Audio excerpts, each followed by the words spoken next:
हाँ जी, स्टोइक जी, क्या कहना चाहेंगे? जी, अस्सलाम वालेकुम आप दोनों को। अच्छा, मैंने वालेकुम सलाम। एक चीज़ पूछनी थी, ये जो स्लाइड्स के शुरू में वो हारिस भाई आपको भी आई थिंक समझने में थोड़ी प्रॉब्लम हो रही थी। वो जो एक चीज़ कॉन्सेप्ट है कि आप अपने पीछे देख सकेंगे अगर कर्व्ड है, तो उसके लिए जो फैक्टर जो शायद मैंने मिस कर दी और समझने में, लेकिन वो लेट्स अज़्यूम कि जो नोन यूनिवर्स है, जो ऑब्जर्वेबल यूनिवर्स है, लेट्स अज़्यूम कि इसका यही साइज़ है, ठीक है? तो अब उस लाइट को उतने बिलियन ईयर्स ट्रैवल करके आना पड़ेगा ना, फिर हम देख सकेंगे। हम एट दिस करंट इंस्टेंट तो नहीं देख सकते, अगर हम लेट्स अज़्यूम कि अगर उतना ही साइज़ है। तो वो एग्जैक्टली एग्जैक्टली जो बात आप कर रहे हैं वो एक्सपेरिमेंट। बिल्कुल ठीक है। हाँ, तो वो लाइट को ट्रैवल करना पड़ेगा, वो तो पता है ना, एग्जैक्टली लेकिन आप वो जो कर रहे हैं बात वो बिल्कुल ठीक है, मगर जो उसको समझाने के लिए जो आइडिया है वो ये है कि इन अ क्लोज यूनिवर्स, हमारा यूनिवर्स क्लोज नहीं है, इसलिए हमें अपने बैक ऑफ द हेड कभी भी नजर नहीं आएगा। ठीक है, हमारा नहीं, यूनिवर्स में वो क्लोज नहीं है, मगर मेरा अगर क्लोज होता तो फिर हाँ, ये पॉसिबल था। वो कितने बिलियन ईयर्स लगाती लाइट, वो हमें नहीं पता। नहीं, और नहीं, जो वो मैं जी, जी। जो कर्व्ड यूनिवर्स है वो इन्फिनिट नहीं होता, जो फ्लैट यूनिवर्स है वो इन्फिनिट होता है। जो फ्लैट यूनिवर्स है वो स्पेशली इन्फिनिट यूनिवर्स है। अभी आगे बड़ी बातें होंगी इसके ऊपर। ठीक है, हाँ। ठीक है, लेकिन मेरा एक्चुअली क्वेश्चन ये था कि ये इसको एज़ एन एक्सपेरिमेंट तो कभी भी ट्राई नहीं किया जा सकता। अभी तो हमें पता चल गया है कि क्लोज़ नहीं है, लेकिन लेट्स से अगर क्लोज़ होता भी, तो ये ये एक्सपेरिमेंट नहीं है, ये सिर्फ थॉट एक्सपेरिमेंट है जो वो हाँ, ये लोगों को थॉट समझाने के लिए हाँ, बताया जाता एग्ज़ैक्टली। अच्छा, है। और दूसरी एक और क्वेश्चन मेरा ये था, ये मुझे ये मैंने पढ़ा हुआ है वैसे थोड़ा-सा और मुझे पता तो है पहले से, लेकिन मैं समझ नहीं आता सही तरह कि जब हम कहते हैं कि फ्लैट यूनिवर्स है, हम्म। ठीक है?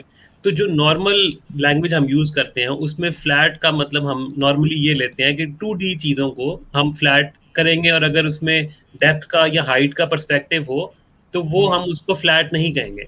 अब ये तो हमें पता है, हम खुद दुनिया पर भी एक 3D हम्म, स्पेस ऑब्ज़र्व करते हैं और सारा कुछ करते हैं। लेकिन फिर हम यूनिवर्स को फ्लैट कर देते हैं। ये मतलब थोड़ा वो पता उसमें वो फ्लैट, हाँ, वो वाले, वो सही बात है, वो मैंने भी एक दफा सोचा था। हाँ, वो ये अब गालिब आप ही बताएं इस पर कि नहीं, वो फ्लैट से मुराद वाकई ये नहीं है कि ये 2D है। वो फ्लैट का मतलब ये है कि फ्रिस्बी की तरह एक इलोंगेटेड शेप है, राइट? इसका अच्छा, मतलब अब एक फ्लैट। चीज है, एक सफा होता है, सफे की दो डायमेंशन है, एक्स और वाई।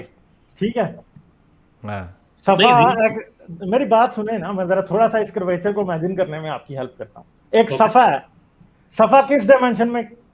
दो डायमेंशन है, एक्स और वाई। ठीक है, उन दोनों में क्या है, उसकी जो भी शेप है वो सफे के ऊपर आपको लिखी नजर आ रही है। ठीक है। ठीक है, एक्स डायमेंशन में भी वो है, सही है, एक्स हाँ, डायमेंशन में वो यूं जा रहा है, वाई डायमेंशन में वो यूं जा रहा है। हाँ, मगर अब आप अगर उस सफे के ऊपर रहते हुए ऑब्जर्व करने की कोशिश करेंगे, अब मेरे पास इधर कोई कागज हो ही तो मैं आपको बता रहा हूं। ये देखें, ठीक है, जी, एक्स और वाई डायमेंशन इस सफे के ऊपर एग्जिस्ट करती हैं। हाँ, ठीक है। एक्स और वाई किधर एग्जिस्ट करती हैं? सफे के ऊपर। हुँ, कर्वेचर किधर एग्जिस्ट करेगा? जेड डायमेंशन में। जेड हाँ, डायमेंशन में जब कर्वेचर एग्जिस्ट करता है तो ये टर्न हो रहा है, समझ गए? हाँ, ये कर्वेचर पॉजिटिव होगा तो ये बॉल बनेगा, कर्वेचर नेगेटिव होगा तो ये सैडल बनेगा, कर्वेचर नहीं होगा तो ये फ्लैट होगा। ठीक है, इस तरह ही एक थ्री डायमेंशनल ऑब्जेक्ट का कर्वेचर जो है, थ्री डायमेंशनल ऑब्जेक्ट का कर्वेचर किधर होगा? ये टू डायमेंशनल ऑब्जेक्ट का कर्वेचर जेड डायमेंशन है। ठीक है, थ्री हुँ, डायमेंशन में ऑब्जेक्ट की तीन डायमेंशन है, एक्स वाई और जेड। हाँ, और एक और डायमेंशन है जो कि हम ऑब्जर्व थ्री डायमेंशनल ऑब्जेक्ट में रहते हुए नहीं कर सकते। जिस तरह टू डायमेंशनल ऑब्जेक्ट के अंदर रहती एक लाइन जो है, वो पेज का कर्वेचर कभी भी ऑब्जर्व नहीं कर सकती, क्योंकि वो पेज के साथ कर्व हो रही है मगर उसको पता ही नहीं है कि वो कर्व हो रही है। इसी तरह थ्री डायमेंशनल यूनिवर्स में रहते हुए हम इस थ्री डायमेंशनल यूनिवर्स का जो कर्वेचर है वो एक हुँ, फोर्थ डायमेंशन में एग्जिस्ट करेगा, जो कि हम इस थ्री डायमेंशनल यूनिवर्स में रहते हुए डायरेक्टली ऑब्जर्व नहीं कर सकते। इसलिए हुँ, हमने वो एक्सपेरिमेंट की बात की थी कि दो बंदे इक्वेटर से नॉर्थ की तरफ जाना शुरू करें, दोनों हुँ, इक्वेटर के साथ भी 90 डिग्री का एंगल बना रहे हैं, नॉर्थ पोल पे भी वो 90 डिग्री का एंगल बना रहे हैं। हमने एक ऐसा ट्राइंगल बनाया है जिसके सारे एंगल्स 90 हैं और ऐसा ट्राइंगल 2 डायमेंशनल में पॉसिबल ही नहीं है। जिसका सम ऑफ एंगल्स 180 से ज्यादा हो, और उधर हमारे पास एक ऐसा ट्राइंगल बन रहा है जिसका सम ऑफ एंगल्स कितना है 270 डिग्री। ठीक है, नहीं तो फिर इसे फ्लैट क्यों कहते हैं? क्या नहीं तो अच्छा, अर्थ फ्लैट नहीं है ना। अगर मैं इसको इस तरह समझूं, मैं आपकी बात को जिस तरह समझूं, लेट्स से कि एक आपने जो पेपर लिया था, A4 साइज का एक पेपर लेते हैं, ठीक है, अब उसकी हमें लेंथ पता है, कुछ इंचेस है, और उसकी विड्थ हमें पता है। अब ऑब्वियसली वो लगने में तो, नजर आने में तो फ्लैट लगता है, लेकिन उसकी थोड़ी बहुत डेप्थ भी है, यानी कि थोड़ी सी बड़ी मामूली सी, लेकिन उसकी हाइट भी है।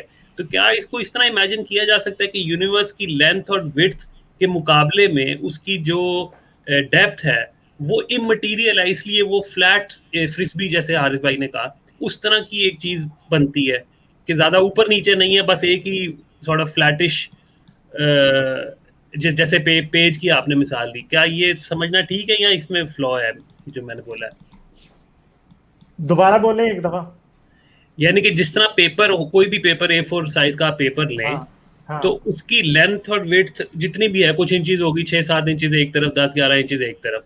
पेपर की जगह बुक ज्यादा अच्छी एग्जांपल है, यानी ये हमें पता है कि है 3D है, इसकी हाइट भी है, लेकिन मोस्टली पीपल, आप इसको टू एक्सप्लेन आप इसको ये कहेंगे फ्लैट है, ये कि ये फ्लैट है, इसकी ग्रो ये मोस्टली इस तरह, ये इतनी ऊपर नीचे नहीं है, इसमें थोड़ी सी है। बिकॉज जो पॉइंट वो ये कहना चाह रहे थे इसमें कि चूंकि जब ये हमें पता है कि 2D तो नहीं है यूनिवर्स, हम खुद 3D वर्ल्ड में रहते हैं, तो और जब आप मिल्की वे को भी देखेंगे तो वो मिल्की वे आपको स्पाइरल लगेगी, लेकिन वो इतनी चौड़ी होगी, लेकिन वो उतनी ऊंची नहीं होगी, यू नो। सो इसीलिए है, तो मिल्की वे भी इज अ फ्लैट गैलेक्सी। तो क्या यूनिवर्स इज फ्लैट और नॉट? तो वो फ्लैट इस सेंस में उसको कहते हैं फ्लैट के, अगर हम उसको जूम आउट करके साइड से देखेंगे वो उतनी ऊंची नहीं होगी, लेकिन वो चौड़ी होगी। Is that what they mean by flat? मगर इसको भी लेना थोड़ा सा उस तरह नहीं लिया जा सकता। यूनिवर्स के कर्वेचर की जब हम बात करते हैं, वो यूनिवर्स के एंड की बात होती है असल में। यूनिवर्स एंड कैसे होगा? राइट, ठीक है। हाँ, अगर हमारा यूनिवर्स के अंदर स्पेस का कर्वेचर जो है, या एनर्जी डेंसिटी जो स्पेस की है, वो अगर एक खास हद से ज्यादा होगी तो यूनिवर्स क्लोज हो जाएगा, यानी वो दोबारा कोलैप्स कर जाएगा। अगर हमारे यूनिवर्स जो है वो सैडल टाइप होगा, ओपन यूनिवर्स, तो इंटरनल वो इतनी जल्दी इन्फ्लेट करेगा, इतनी जल्दी एक्सपैंड करेगा कि उसके अंदर एटम्स भी बनने की गुंजाइश नहीं होगी। और सिर्फ हमारा फ्लैट यूनिवर्स एक ऐसा है जिसके अंदर गैलेक्सीज और सब चीजें बन सकती हैं। ठीक है। दूसरी बात यह है कि ये बेसिकली 4 डायमेंशनल ज्योमेट्री की बात है। ठीक है, ये एक 4 डायमेंशन के अंदर बना हुआ क्यूब है। इसको समझने के लिए आपको सिर्फ एक सिंपल सी बात समझनी पड़ेगी, वो ये है कि ये 4 डायमेंशनल क्यूब के अंदर इसका हर कॉर्नर जो है वो इन इटसेल्फ क्या होगा, एक क्यूब होगा। 4 डायमेंशन के अंदर एक क्यूब अगर आप रखें, जिसे टेसरेक्ट कहा जाता है, इवन मार्वल वालों ने काफी इस बात को यूज किया है, वो क्यूब जो होगा उसका हर कॉर्नर जो है बेसिकली वो क्यूब होगा। ठीक है, कॉर्नर क्या है इधर, जैसे क्यूब का हर कॉर्नर स्क्वायर होता है। हाँ, नहीं, क्यूब का जो कॉर्नर होता है, वर्टेक्स जो, सॉरी ये जो है बिल्कुल जो गोल्डन से शो है, नहीं वर्टिसेस नहीं है, ये जो कॉर्नर है बिल्कुल वो जो है वो उधर 3 डायमेंशंस आपस में मिलती हैं। समझें, इस बात को ऐसे विजुलाइज करें, उधर x, y और z डायमेंशंस तीनों आपस में मिलती हैं। इसलिए जो टेसरेक्ट जो 4 डायमेंशनल यूनिवर्स में एग्जिस्ट कर सकता है, उसके हर कोने के ऊपर एक क्यूब होगा। समझ गए मेरी बात? तो ये विजुलाइज करना एक बड़ी इम्पॉसिबल सी बात है। ये एक टेसरेक्ट की 3 डायमेंशनल रिप्रेजेंटेशन है, ये जो आपके सामने अभी यहां पे हमें नजर आ रहा है। ठीक है, अब इसको विजुलाइज करना मैं भी नहीं कर सकता, मगर इसको समझने वाली बात यह है कि आपके पास एक 3D ऑब्जेक्ट है, उसे आप 3 डायमेंशंस में उसको डिफाइन कर सकते हैं। ठीक है, मगर उधर एक एक्स्ट्रा डायमेंशन आप ऐड कर दें, वो आपके पास नंबर में तो आ जाएगी, मगर उसको रिप्रेजेंट करना बहुत मुश्किल है, वो नहीं होगी रिप्रेजेंट। ये चौथी डायमेंशन बिल्कुल इस तरह ही है कि एक कॉलम आप 3 डायमेंशनल ऑब्जेक्ट को डिफाइन करने के अंदर एक चौथा कॉलम भी ऐड कर दें। अब वो चौथा कॉलम आप हमारे यूनिवर्स में रिप्रेजेंट नहीं कर सकते फिजिकली, मगर वो है तो है ना उधर। ठीक है, तो जो यूनिवर्स का कर्वेचर है हमारा, वो उस चौथे कॉलम में रिप्रेजेंट होगा। जैसे पेज का कर्वेचर जो है वो हमारा तीसरे कॉलम में रिप्रेजेंट हो रहा है। समझ गए ना? थोड़ा सा मुश्किल है, थोड़ा सा और सोचूंगा। हाँ। अच्छा, इसमें एक आखिरी चीज बस ये पूछनी थी कि इंट्यूटिवली अगर हम सोचे तो अब हम इस बात पे तो हमें यानी कि कंफर्मेशन है कि बिग बैंग हुआ। अच्छा, अगर हम इसको इस तरह सोचते हैं कि बिग बैंग एक पॉइंट से हुआ ना, ये तो हम मानते हैं कि एक सिंगल पॉइंट के ऊपर शुरू हुआ, और अगर उसको इस तरह समझा जाए कि जब वो फटा तो उसका जो एक्सपेंशन थी वो सारी डायरेक्शंस में थी, ठीक है, ऊपर भी नीचे भी साइडों हर तरफ उसकी डायरेक्शन थी, तो फिर इंट्यूटिवली क्या ये बात नहीं लगती कि यूनिवर्स को एक बॉल की तरह होना चाहिए, यानी कि एक स्फेयर की तरह होना चाहिए? अगर इक्वल एक्सपेंशन, लेट्स अज्यूम कि एक्सपेंशन हर डायरेक्शन में सेम रेट पे अगर जा रही थी शुरू में, जो बिग बैंग जिस तरह नॉर्मल एक्सप्लोजन में होता है, हर तरफ जो है वो चीज उसकी फोर्स जाती है या उसकी एनर्जी जाती है, तो उस तरह तो फिर एक गोला सा बनना चाहिए, एक बॉल सा, यूनिवर्स को ओवरऑल। नहीं तो मैं पूछ रहा हूँ क्या ये बात ठीक है कहना, या फिर ये ठीक नहीं है इस तरह समझना इसको? असल में जो मेन प्रॉब्लम है वो ये है कि यूनिवर्स किस चीज के अंदर एक्सपैंड कर रहा है। यूनिवर्स खुद के अंदर ही एक्सपैंड कर रहा है, यूनिवर्स से बाहर तो कुछ नहीं है ना, हमें पता है। ऐसा नहीं है कि हमारा यूनिवर्स जो है इटर्नल इन्फ्लेशनरी कॉस्मोस की बातें होती हैं, वो क्या उसका ग्रीन है करके, उस दूसरा एक और फिलोसफर है ब्रायन ग्रीन। नहीं सर, उसका और नाम है, वो जिसने यूं करके प्लस बनाया होता है, मेरे ज़हन से हमेशा उसका नाम निकल जाता है।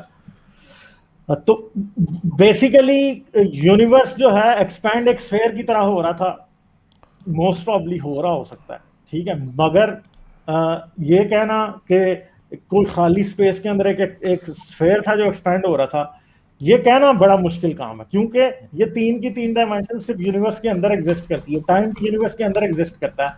यूनिवर्स के बाहर क्या है, बाहर का क्वेश्चन भी इवन के एग्जिस्ट करता है या नहीं, ये एक बहुत बड़ा मतलब वो है कि मैं इस पोजीशन में नहीं समझता कि मैं इसे आंसर कर सकता। हाँ ठीक है, fair enough.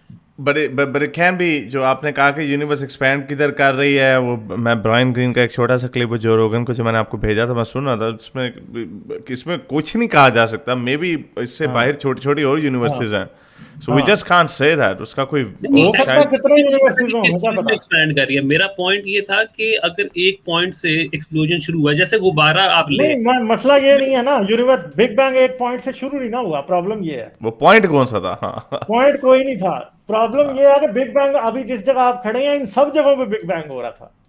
ऐसा कोई पॉइंट आज आप हमारे यूनिवर्स से ऐसे नहीं है कि हम अभी जिस जगह खड़े हैं इस जगह से बिग बैंग शुरू हुआ था और बाहर को एक्सपैंड करना शुरू हुआ था, नहीं लेकिन किसी पॉइंट पे तो शुरू हुआ ना, ये तो नहीं बात असल में समझने वाली बात है ना, समझे जरा, गौर से सुने जरा।